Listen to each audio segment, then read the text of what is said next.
하나님의 말씀은 열왕기상 18장입니다. 열왕기상 18장 22절부터 40절까지 말씀을 보겠습니다. 열왕기상 18장 22절부터 40절까지 말씀을 보겠습니다.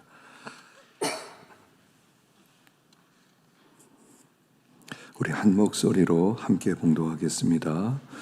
엘리야가 백성에게 이르되 여호와의 선지자는 나만 홀로 남았으나 바알의 선지자는 450명이로다. 그런즉 송아지 둘을 우리에게 가져오게 하고 그들은 송아지 한 마리를 택하여 각을 떠서 나무 위에 놓고 불은 붙이지 말며 나도 송아지 한 마리를 잡아 나무 위에 놓고 불은 붙이지 않고 너희는 너의 신의 이름을 부르라. 나는 여호와 이름을 부르르니 이에 불로 응답하신 그가 하나님이시니라. 백성이 다 대답하되 그 말이 옳도다 하니라. 엘리야가 바알의 선지자들에게 이르되 너희는 많으니 먼저 송아지 한 마리를 택하여 잡고 너희 신의 이름을 부르라. 그러나 불을 붙이지 마라. 그들이 받은 송아지를 가져다가 잡고 아침부터 낮까지 바알의 이름을 불러 이르되 바알이여 우리에게 응답하소서 하나 아무 소리도 없고 아무 응답하는 자도 없으므로 그들이 그 쌓은 제단 주위에서 뛰놀더라. 정오에 이르러는 엘리야가 그들을 조롱하여 이르되 큰 소리로 부르라. 그는 신인즉 묵상하고 있는지 혹은 그가 잠깐 나가는지 혹은 그가 길을 행하는지 혹은 그가 잠이 들어서 깨워야 할 것인지 하매 이에 그들이 큰 소리로 부르고 그들의 규례를 따라 피가 흐르기까지 칼과 창으로 그들의 몸을 상하게 하더라. 이같이 하여 정오가 지났고 그들이 미친 듯이 떠들며 저녁 소재 드릴 때까지 이르렀으나 아무 소리도 없고 응답하는 자나 돌아보는 자가 아무도 없더라. 엘리야가 모든 백성을 향하여 이르되 내게로 가까이 오라. 백성이 다 그에게 가까이 가매 그가 무너진 여호와의 제단을 수축하되 야곱의 아들들의 지파의 수요를 따라 엘리야가 돌 12개를 취하니 이 야곱은 옛적에 여호와의 말씀이 임하여 이르시기를 내 이름을 이스라엘이라 하리라 하신 자더라. 그가 여호와 이름을 의지하여 그 돌로 제단을 쌓고 제단을 돌아가며 곡식 종자 2세알을 둘 만한 도랑을 만들고 또 나무를 버리고 송아지의 각을 떠서 나무 위에 놓고 이르되 통 넷에 물을 채우다가 번제물과 나무 위에 부으라 하고 또 이르되 다시 그리하라 하여 다시 그리하니 또 이르되 세 번째로 그리하라 하여 세 번째로 그리하니 물이 제단으로 두루 흐르고 도랑에도 물이 가득 찼더라. 저녁 소재 들 때 이르러 선지자 엘리야가 나가서 말하되 아브라함과 이삭과 이스라엘의 하나님 여호와여 주께서 이스라엘 중에서 하나님이신 것과 내가 주의 종인 것과 내가 주의 말씀대로 이 모든 행하는 것을 오늘 알게 하옵소서. 여호와여 내게 응답하옵소서. 내게 응답하옵소서. 이 백성에게 주 여호와는 하나님이신 것과 주는 그들의 마음을 되돌이심을 알게 하옵소서 하매 이에 여호와의 불이 내려서 번제물과 나무와 돌과 흙을 태우고 또 도랑에 물을 핥은지라. 모든 백성이 보고 엎드려 말하되 여호와 그는 하나님이시로다. 여호와 그는 하나님이시로다 하니 엘리야가 그들에게 이르되 바알의 선지자를 잡되 그들 중 하나도 도망하지 못하게 하라 하매 곧 잡은지라. 엘리야가 그들을 기손 시내로 내려다가 거기서 죽이니라. 아멘. 할렐루야. 오늘 하루 은혜 가운데 잘 보내셨습니까? 오늘 여기 엘리야의 말씀이 계속되고 있습니다. 여기 17장, 18장에서 엘리야에 관한 말씀이 이렇게 길게 나오고 있습니다.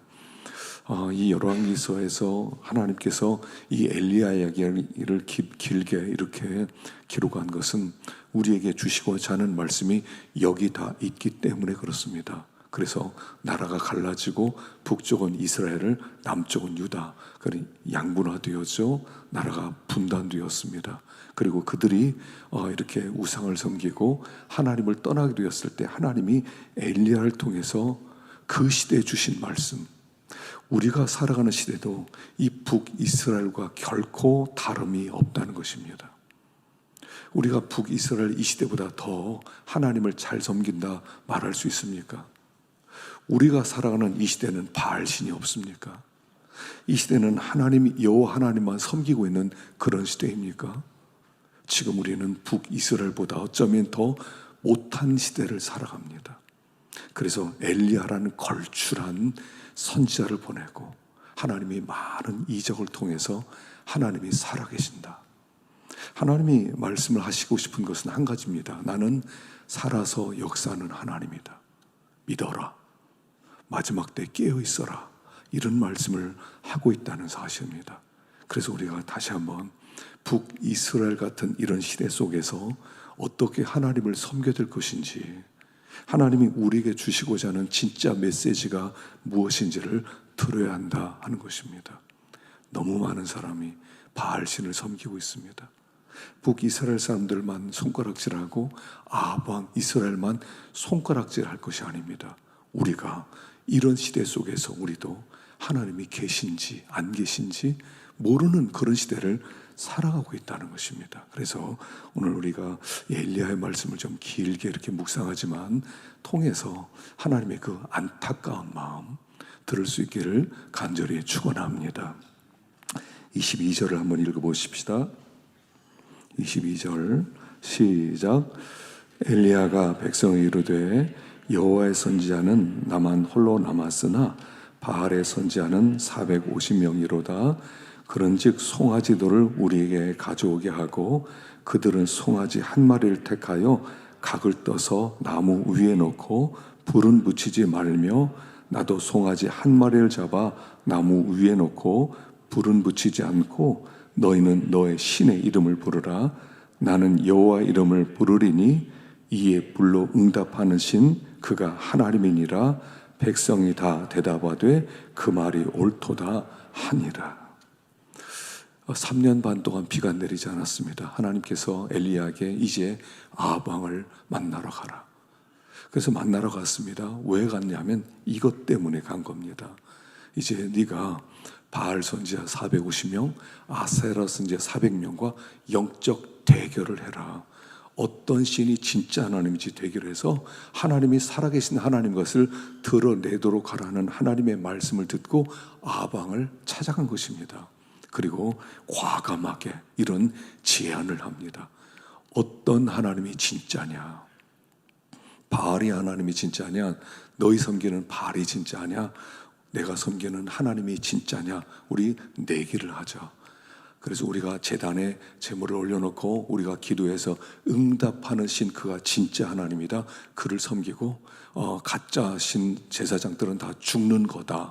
이런 영적 대결을 펼치게 됩니다. 굉장히 이게 우리가 이 이야기 들을 때마다 하늘에서 불로 응답하시는 하나님, 그렇지만 우리가 엘리야라면 여러분 이런 대결을 제안하실 수 있겠어요? 왕 앞에서, 백성들 앞에서 어떤 하나님이 진짜 하나님인지 우리 영적 대결을 하자. 바알신이 하나님인지 내가 섬기는 여호와가 하나님인지 우리 하늘에서 불로 응답하는 신 그가 하나님이다. 대결을 하자. 할 만한 배포 있으세요? 이 엘리야가 지금 이 영적 대결을 제안하는 것은 목숨을 건 선포였다는 것입니다. 하나님이 불로 응답하지 않으면 어떻게 해요? 근데 우리는요 정답을 알아요. 정답은 무엇입니까? 정답은 하나님은 살아계신 하나님입니다.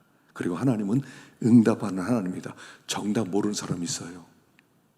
엘리야와 우리의 차이가 뭐냐는 겁니다. 엘리야는 어떻게 이렇게 담대하게 여러분 850명을 앞에 세워뒀다 생각하십시오. 1000명이 서 있으면 엄청난 숫자입니다. 감히 그 앞에 말이라도 제대로 꺼낼 수 있겠습니까? 백성들도 참 한뜩 질비하게 있고 왕도 의자에 딱 앉아 있는데 어떤 신이 진짠가 한번 내기해 봅시다 할 수 있으시겠어요? 우리는 이 엘리야 같이 이렇게 영적 대결을 제안할 용기가 없을 겁니다. 엘리야와 우리의 차이가 뭘까요? 우리는 정답을 알아요. 하나님은 살아계시다. 하나님 불러 응답하는 하나님이다. 하나님은 진노하는 하나님이다. 지식적으로는 알아요. 근데 지식은 힘이 아니라는 거예요. 지식으로는 감히 이들 앞에 한번 해보자 할 용기가 없다는 겁니다. 우리 시대는요, 어떤 시대보다 이 지식이 굉장히 발전된 시대예요. 하나님에 대해서 너무 잘 알아요. 우리 정답을 너무 잘 알아요. 근데 그게 실제가 아니더란 얘기예요. 지식은 믿음이 아니에요. 교리는 내가 믿는 게 아니에요. 교리는 정답이에요. 하나님은 실제라는 거예요. 다시 말하면 엘리야는 이렇게 영적 대결을 제안할 수 있었던 것은 그가 그 하나님을 만났고 체험했기 때문이라는 거예요. 여기 아합 왕에게 오기 전에 그는 이미 사르밧과 아부 집에서 아들이 죽었죠. 죽은 아들 앞에 놓고 그가 정말 비통한 마음으로 하나님 앞에 간절하게 기도해서 죽은 아이가 살아나는 영적 체험이 있었다는 사실이에요. 우리는 그게 없다는 거예요. 우리는 지식을 알아요. 정답 찾는 거. 우리나라는 특별히 교육이 뭡니까? 정답 찾는 교육 아니에요. 그래서 답 찾는 데는 귀신 같아요. 좋은 학교 가려면요, 정답 찾을 수 있어야 돼요. 정답을 어떻게 잘 찾느냐. 근데요, 이번에 이렇게 GPT 이런 챗 로봇이 나오면서 이제는 정답 찾는 것까지는 안 된다는 거예요.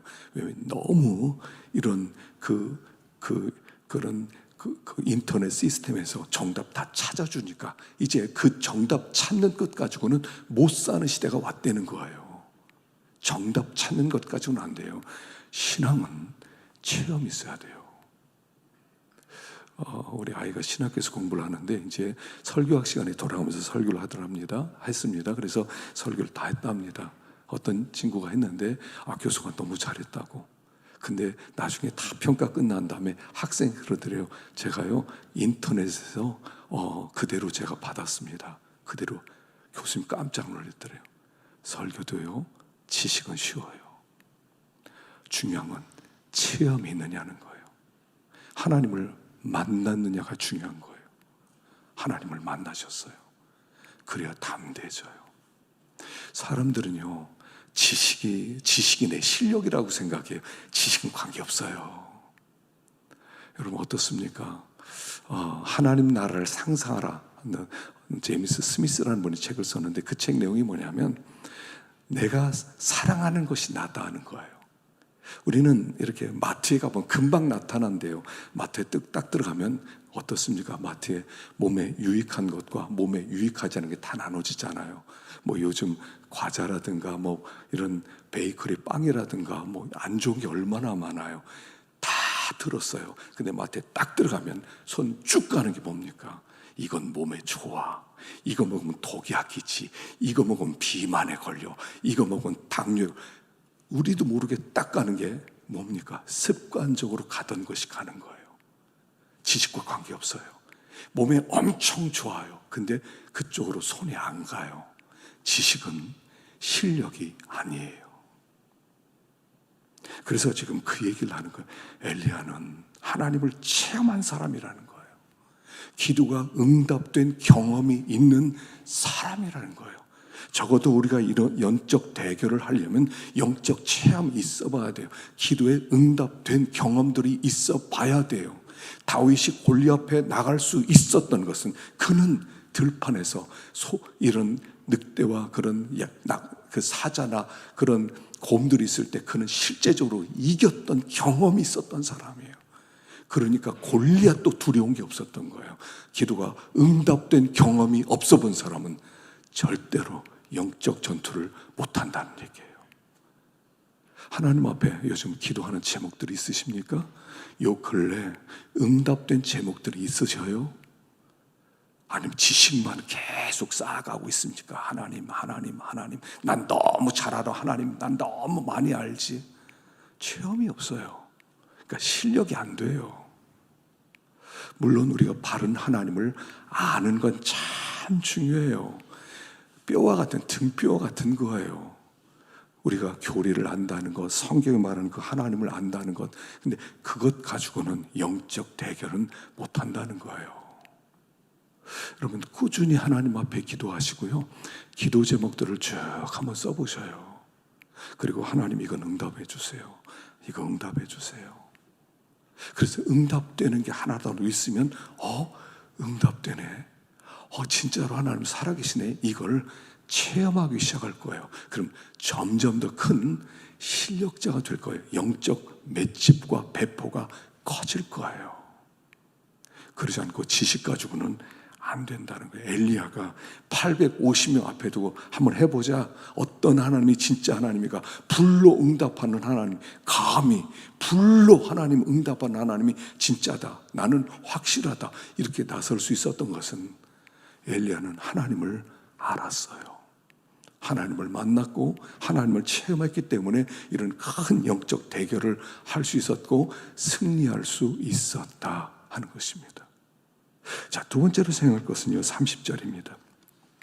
30절 시작.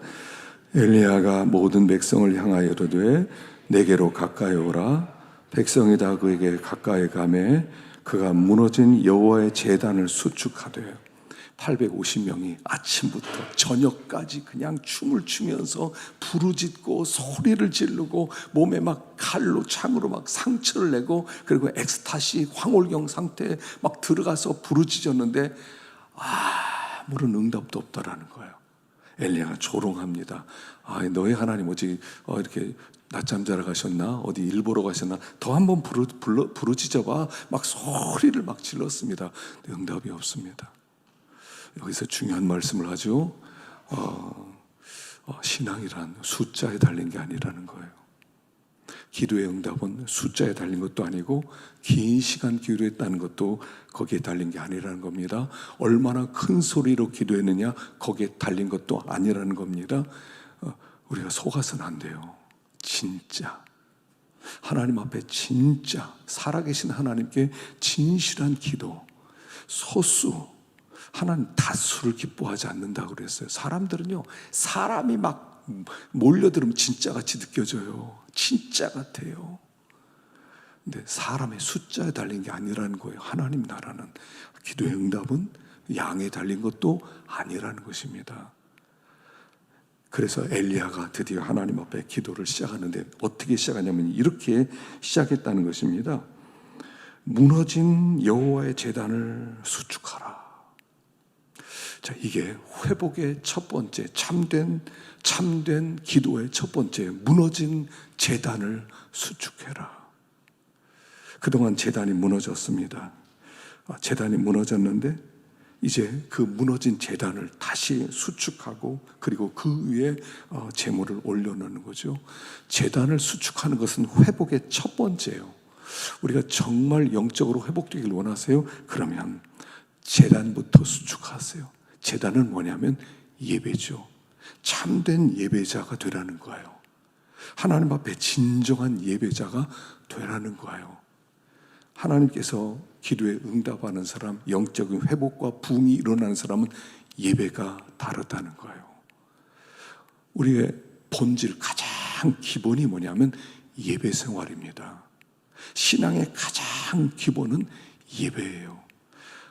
내가 신앙생활을 잘하고 있는가? 그럼 예배를 점검하십시오. 내가 예배 생활을 하나님 앞에 잘 드린 참된 예배자로 살아가고 있습니까? 예배의 단이 무너지지 않았어요. 하나님께서 다윗을 기뻐했던 것은요, 다윗이 참된 예배자였기 때문에 그래요. 여기 사도행전 7장 46절 읽어보겠습니다. 7장 46절 시작. 다윗이 여호와 앞에서 은혜를 받아 야곱의 집을 위하여 하나님의 처소를 준비하게 하여 달라고 하더니, 다윗이 하나님의 마음에 딱 합했던 이유는 뭐냐면 다윗은 참된 예배자였다는 거예요. 그래서 하나님 앞에 그가 왕이 되자마자 예루살렘 성부터 정복해요. 왕이 되고 나서 여부스 사람이 다스리고 차지하고 있는 예루살렘을 정복해요. 왜냐하면 거기에 모리아산이 있거든요. 거기가 모리아산이에요. 아브라함이 하나님께 제단을 쌓았던 바로 그 모리아산을 정복하는 것이 다윗의 왕이 된 첫 번째 일이었어요. 마음 가운데 항상 예배에 대한 갈망이 있던 사람이었다는 거예요. 사울은 40년 동안 한 번도 예루살렘 얘기가 안 나왔어요. 하나님 앞에 예배를 드린다 이런 얘기가 거의 없어요. 그런데 다윗은 왕이 되면서 예루살렘을 정복하고 거기에 단을 쌓기를 원하는 거예요. 우리 하나님은 예배를 귀히 여기는 사람을 귀히 여기세요. 하나님 앞에 참된 예수님이 오셔서 하는 일도 이겁니다. 자, 사도행전 15장 16절 보십시다. 시작. 이후에 내가 돌아와서 다윗의 무너진 장막을 다시 지으며 또 그 허물어진 것을 다시 지어 일으키리니. 예수님이 오셔서 무엇을 하냐면요, 무너진 제단을 수축하기 위해서 오셨다는 거예요. 다윗의 무너진 장막, 다윗이 장막을 세웠는데 그 장막이 무너졌어요. 예수님이 오셔서 그 장막을 세우는 거예요. 참된 예배자. 그래서 하나님은 예배자를 찾는다는 겁니다. 요한복음 4장 23절 시작. 하나님께 참으로 예배하는 자들은 신령과 진정으로 예배할 때가 오나니 곧 이때라. 아버지께서는 이렇게 자기에게 예배하는 자들을 찾으시니라. 제가 옛날 버전으로 써놨어요. 여기 영과 진리로 그러는데 옛날에는 신령과 진정으로 예배할 때가 오나니 이렇게 나왔거든요. 자, 여기 신령과 진정이라는 게 오히려 좀 더 그 원래 의미에 가까운 것 같아요. 영과 진리. 다시 말하면 영과 진리란 뭐냐면 영 따로 진리 따로가 아니에요. 두 단어가 나왔을 때는 서로 꾸며지는 거예요. 진리에 감동된 영으로 예배드리는 사람, 이런 뜻이에요. 진리, 여기 진리 그럴 때는 예수님을 상징한다 이렇게 볼 수도 있어요. 예수님께 감동된 중심의 진실함으로 하나님께 예배드리는 사람, 이런 뜻이란 말이에요. 그래서 신령과 진정이 오히려 가까운 것 같아요. 마음 중심으로, 마음에 성령의 감동이 있어요. 예수님께 감동되었어요.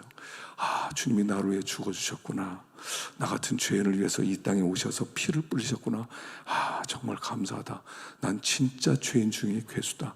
난 정말 못돼 먹었다. 난 만삭되지 못하여 난자 같은 나 덜 떨어진 자다. 그래도 나를 위해서 주님이 이 땅에 오셨다라고 하는 그 마음 깊숙한 속에서 깨진 마음으로 하나님 예배를 드립니다. 하나님 찬송과 영광과 능력과 존귀를 받아주십시오 하는 그런 예배자를 찾으신다는 거예요. 지금도. 그래서 엘리야가 먼저 무너진 제단을 수축하는 거예요. 여러분, 예배는요 절대로 지각하는 게 아닙니다. 가장 나쁜 건 지각하는 거예요. 오늘 물론 일터에서 늦게 오신 분들도 많이 있으니까 제가 따로 그렇게 말씀드린 건 아닙니다만, 하여간 예배는 절대로 지각하면 안 돼요. 한 10분 전에 나오셔야 돼요. 그 10분 전에 나와서 뭘 하냐면요, 마음을 자꾸 부드럽게 만들어야 돼요. 이렇게 뭐 명태나 이렇게 황태 같은 걸 갖다 구이를 만들려면요 좀 두드려야 되잖아요. 뻣뻣해요. 우리가 한 주일 동안 세상에 살면요 마음이 빳빳해졌어요. 아무 감동도 없어요. 아무 느낌도 없어요. 그리고 그냥 예배드리러 가자. 무슨 은혜가 되겠어요. 그래서 10분 정도는 일단 와서 간절히 기도해서 하나님 불쌍히 여겨주시고 나 은혜 받게 해주시고, 하나님 정말 내가 이 참된 예배를 드리고 싶습니다. 하나님 내가 그냥 왔다가 그냥 돌아가지 않게 하시고 하나님 나를 정말 불쌍히 여겨주세요. 10분은요 마음을 다지는 시간이에요. 방망이로 막 두드려야 돼요. 강팍한 마음을 두드려야 돼요. 그래서 좀 부드러워져야 돼요. 여러분, 기도하실 때도 똑같아요. 여러분 새벽에 기도하든지 저녁에 기도하든지 어떤 날 기도하면 아무 감동 없을 때가 있잖아요. 매일 기도가 잘 되면 좋은데 감동이 안 들 때가 있어요.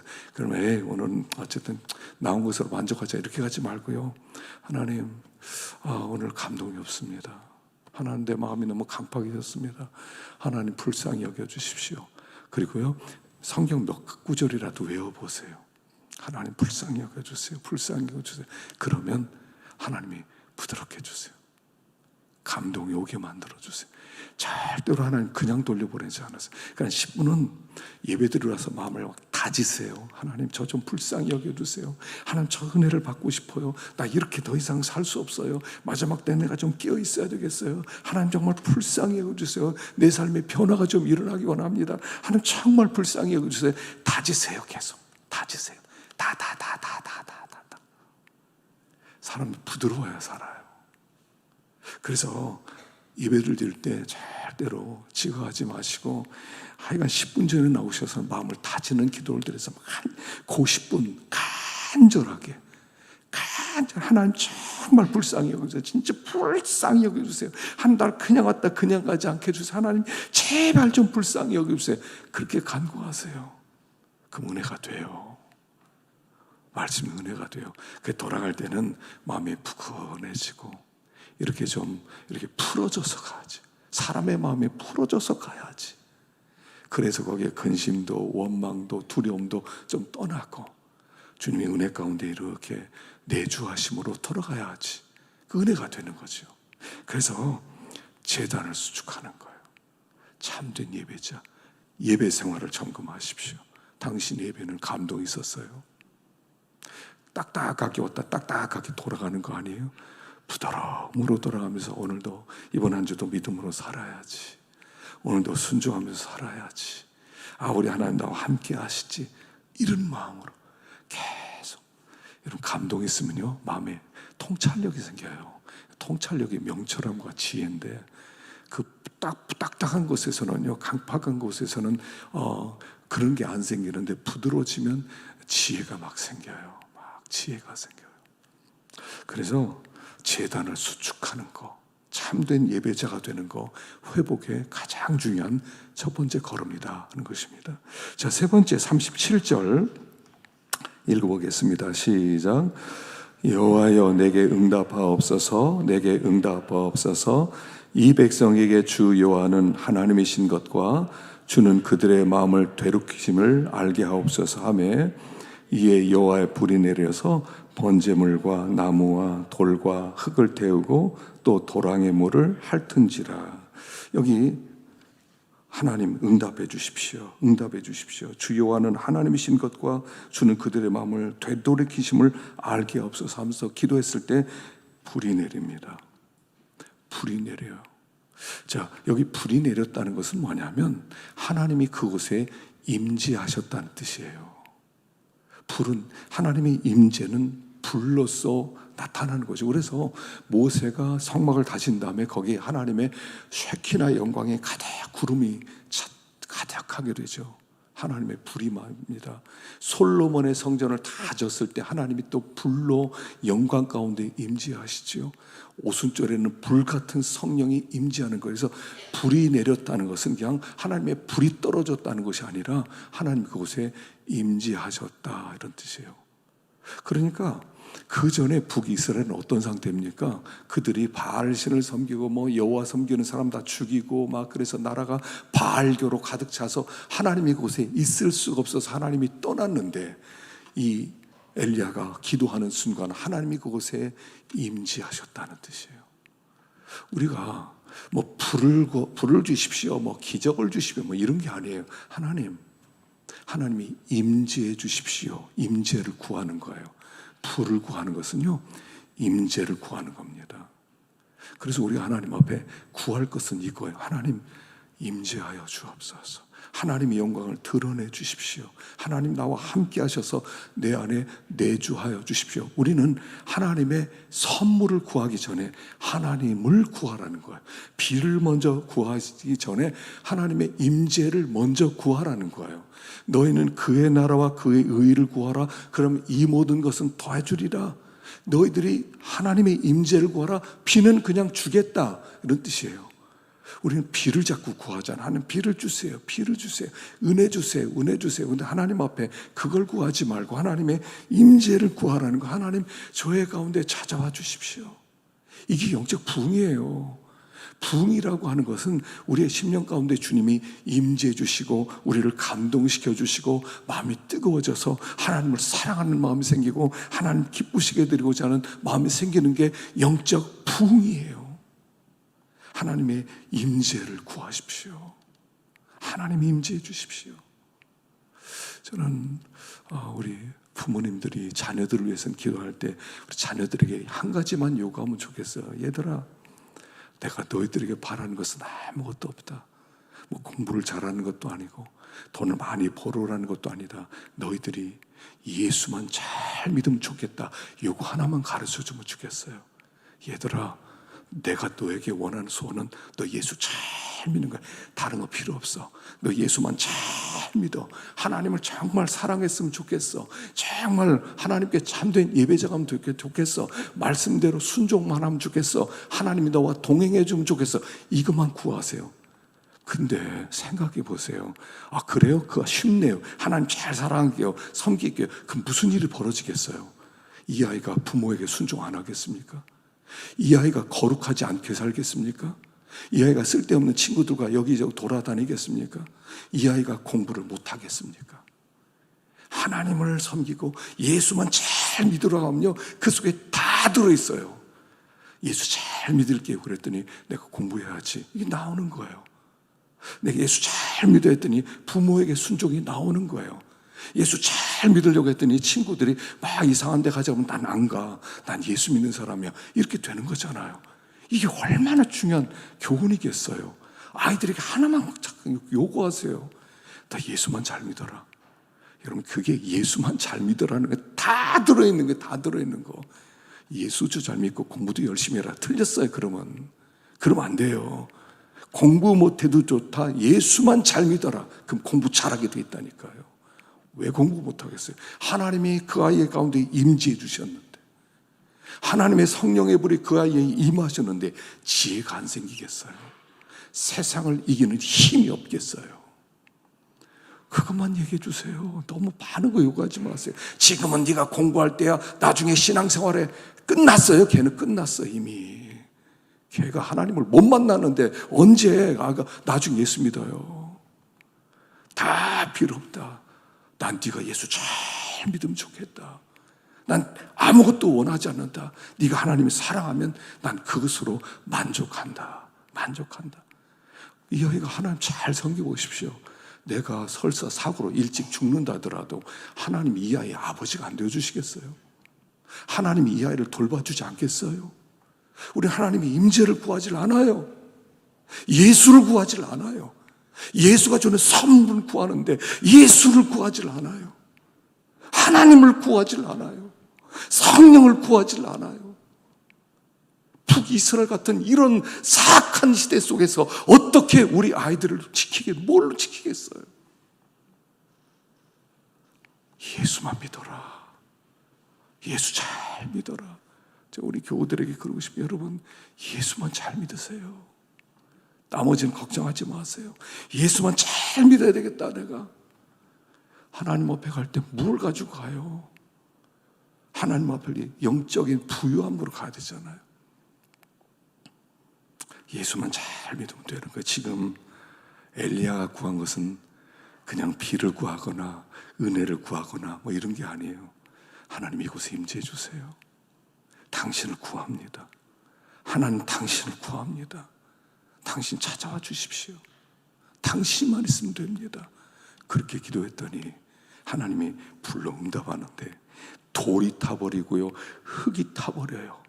돌도 타고요, 흙도 타고요, 거기 쏟아놨던 물도 다 타버리고 다 말라 비틀어지고 재단이 불에 타서 사람들이 하나님은 여러전히 살아계신다 고백하게 만들었다는 것입니다. 우리는 하나님이 살아계시다는 것을 지식으로는 알아요. 정답도 알아요. 그러나 진짜로 믿지는 않을 수 있어요. 살아계신 하나님은 실제예요.